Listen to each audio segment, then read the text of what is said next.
श्री कृष्ण गोविंद हरे मुरारी, हे नाथ नारायण वसुदेवा, पितुमातु स्वामी सखा हमारे, हे नाथ नारायण वसुदेवा। ओम तत्सत। श्री गणेशाय नमः। श्रीमद्भागवत महापुराणम तृतीय स्कंद अथ 19वां अध्याय हिरण्याक्ष वध। मैत्रेय जी कहते हैं कि विदुर जी, ब्रह्मा जी के ये कपट रहित अमृतमय वचन सुनकर भगवान ने उनके भोलेपन पर मुस्कुराकर अपने प्रेम पूर्ण कटाक्ष के द्वारा उनकी प्रार्थना स्वीकार कर ली। फिर उन्होंने झपट कर अपने सामने निर्भय विचरते हुए शत्रु की ठुड्डी पर गदा मारी, किंतु हिरण्याक्ष की गदा से टकराकर वह गदा भगवान के हाथ से छूट गई और चक्कर काटती हुई जमीन पर गिरकर सुशोभित हुई। किंतु यह बड़ी अद्भुत सी घटना हुई। उस समय शत्रु पर वार करने का अच्छा अवसर पाकर भी हिरण्याक्ष ने उन्हें निरस्त्र देखकर युद्ध धर्म का पालन करते हुए उन पर आक्रमण नहीं किया। उसने भगवान का क्रोध बढ़ाने के लिए ही ऐसा किया था।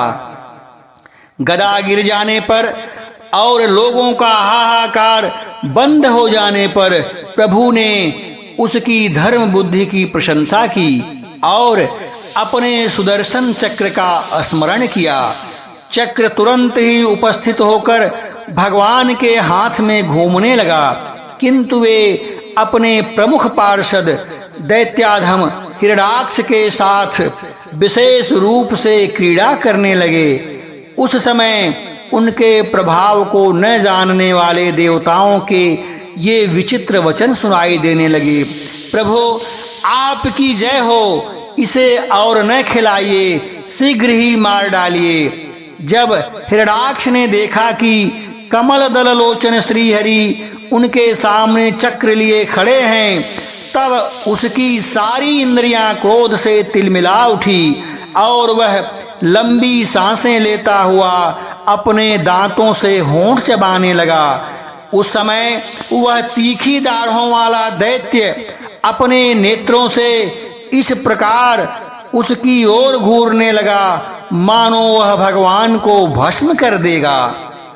उसने उछलकर, ले अब तू नहीं बच सकता, इस प्रकार ललकारते हुए श्री हरि पर गदा से प्रहार किया। साधु स्वभाव विदुर जी, यज्ञ मूर्ति श्री वाराह भगवान ने शत्रु के देखते देखते लीला से ही अपने बाएं पैर से उसकी वह वायु के समान वेग वाली गदा पृथ्वी पर गिरा दी और उससे कहा, अरे दैत्य, तू मुझे जीतना चाहता है, इसीलिए अपना शस्त्र उठा ले और एक बार फिर वार कर। भगवान के इस प्रकार कहने पर उसने फिर गदा चलाई और बड़ी भीषण गर्जना करने लगा। गदा को अपनी ओर आते देखकर भगवान ने जहां खड़े थे वहीं से उसे आते ही अनायास इस प्रकार पकड़ लिया जैसे गरुड़ सांपों को पकड़ लेता है। अपने उद्यम को इस प्रकार व्यर्थ हुआ देखकर उस महादैत्य का घमंड ठंडा पड़ गया, उसका तेज नष्ट हो गया। अब की बार भगवान के देने पर उसने उस गदा को लेना न चाहा, किंतु जिस प्रकार कोई ब्राह्मण के ऊपर निष्फल अभिचार मरणादि प्रयोग करे, मूठ आदि चलाए, वैसे ही उसने श्री यज्ञ पुरुष पर प्रहार करने के लिए एक प्रज्वलित अग्नि के समान लपलपाता हुआ त्रिशूल लिया।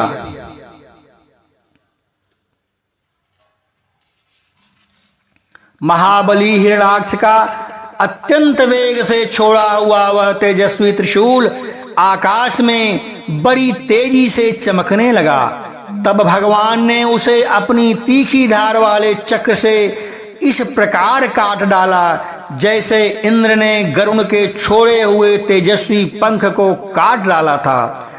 भगवान के चक्र से अपने त्रिशूल के बहुत से टुकड़े हुए देखकर उसे बड़ा क्रोध हुआ।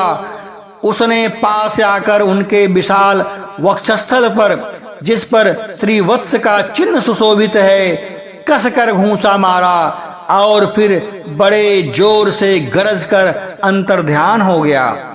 विदुर जी, जैसे हाथी पर पुष्पमाला की चोट का कोई असर नहीं होता, उसी प्रकार उसके इस प्रकार घूंसा मारने से भगवान आदिवाराह तनिक भी टस से मस नहीं हुए।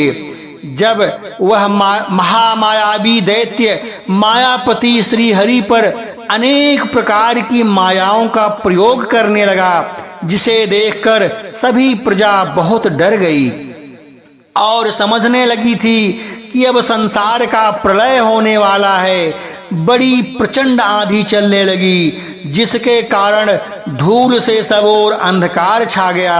सब ओर से पत्थरों की वर्षा होने लगी, जो ऐसे जान पड़ते थे मानो किसी क्षेपण यंत्र गुलेल से फेंके जा रहे हों। बिजली की सी चमचमाहट और कड़क के साथ बादलों के घिर आने से आकाश में सूर्य, चंद्र आदि ग्रह छिप गए तथा उनसे निरंतर पीव, केश, रुधिर, विष्ठा, मूत्र और हड्डियों की वर्षा होने लगी। विदुर जी, ऐसे ऐसे पहाड़ दिखाई देने लगे जो तरह तरह के अस्त्र शस्त्र बरसा रहे थे। हाथों में त्रिशूल लिए हुए बाल खोले नंगी राक्षसियां दिखने लगी थी। बहुत से पैदल घुड़सवार, रथी और हाथियों पर चढ़े सैनिकों के साथ आताताई यक्ष राक्षसों का मारो मारो, काटो काटो ऐसा अत्यंत क्रूर और हिंसामय कोलाहल सुनाई देने लगा। इस प्रकार प्रकट हुए उन आसुरी माया जाल का नाश करने के लिए यज्ञ मूर्ति भगवान वाराह ने अपना प्रिय सुदर्शन चक्र छोड़ा। उस समय अपने पति का कथन स्मरण हो जाने से दिति का हृदय सहसा कांप उठा और उसके स्तनों से रक्त बहने लगा। अपना माया जाल नष्ट हो जाने पर वह दैत्य फिर भगवान के पास आया। उसने उन्हें क्रोध से दबाकर चूर चूर करने की इच्छा से भुजाओं में भर लिया, किंतु देखा कि वे तो बाहर ही खड़े हैं। अब वह भगवान को वज्र के समान कठोर मुक्कों से मारने लगा।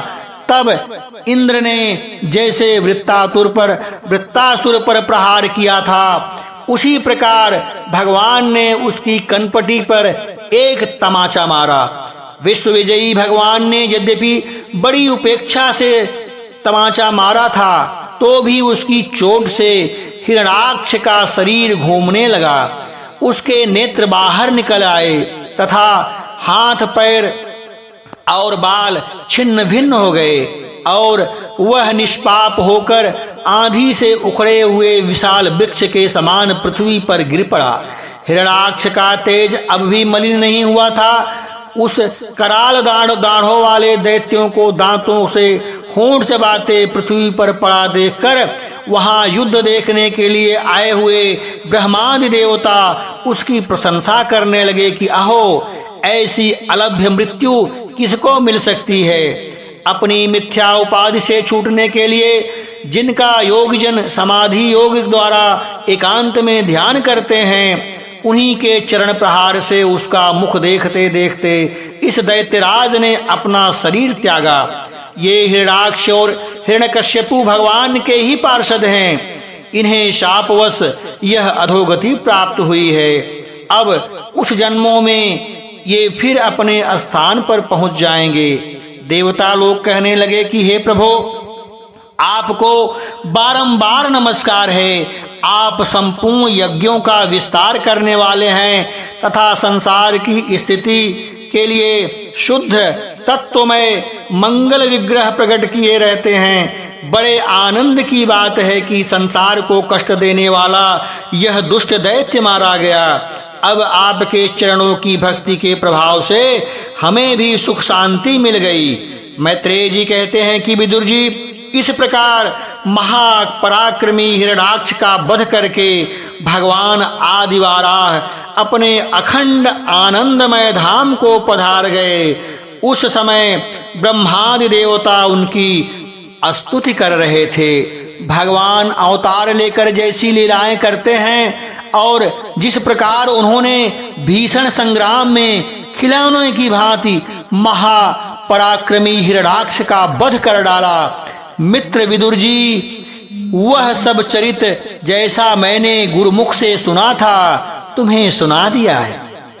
सूत जी कहते हैं कि शौनक जी, मैत्रेय जी के मुख से भगवान की यह कथा सुनकर परम भागवत विदुर जी को बड़ा ही आनंद प्राप्त हुआ।